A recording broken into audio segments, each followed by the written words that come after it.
It's the fun of daydreaming what you would want to see when you go to the theater. What's something you haven't seen before? What's the coolest way to use cars? What's the most audacious stunt we can get away with within our grounded, look, we're always heightened, but we try to keep it kind of, I don't want to say blue collar, but just real on the street with real people. And our guys aren't superheroes. Our guys, they just have a lot of heart, a lot of heart.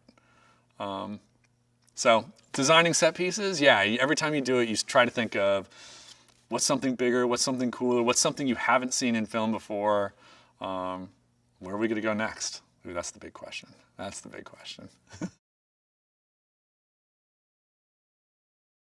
What happens to our crew and our family when the patriarch of that family, who's been preaching these lessons of you never turn your back on family, that you're always there for each other, what happens if he breaks those rules? What happens if he goes dark? What happens if our team has to go against their own brother? I think it was something really unique. I think it's something, it's a little scary material because it's not what you're normally used to. You're normally used to seeing them just bond all the way through, and now, you know, they're kind of fighting each other. I think there's great drama to it, and I think it gave it a whole reason for why this film. I think it's important. I think it's very daring. It's definitely something you've never seen before. And it's just super cool. Like, seeing Dominic Toretto go dark is awesome. Awesome.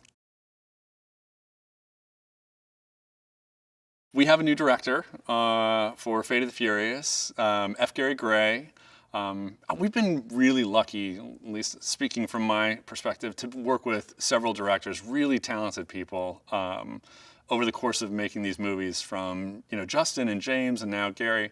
And they all bring their own, you know, special skill, special view, special just directing talents. And Gary is great to work with. He has a really, like, his primary focus is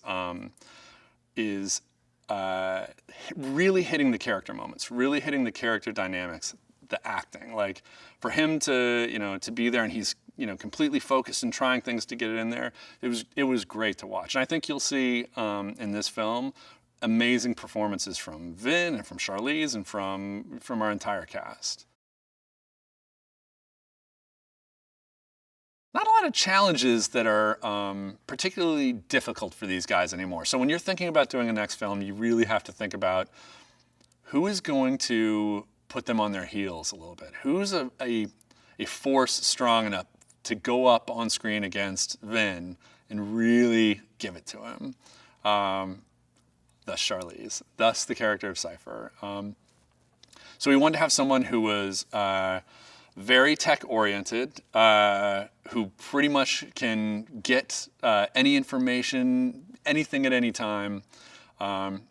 She is incredibly intelligent. She is incredibly dangerous. The thing that is most dangerous about her is that she is well thought out. She has a plan in place, and by the time you're aware of it, it is already 18 steps in and there's no going back out of it.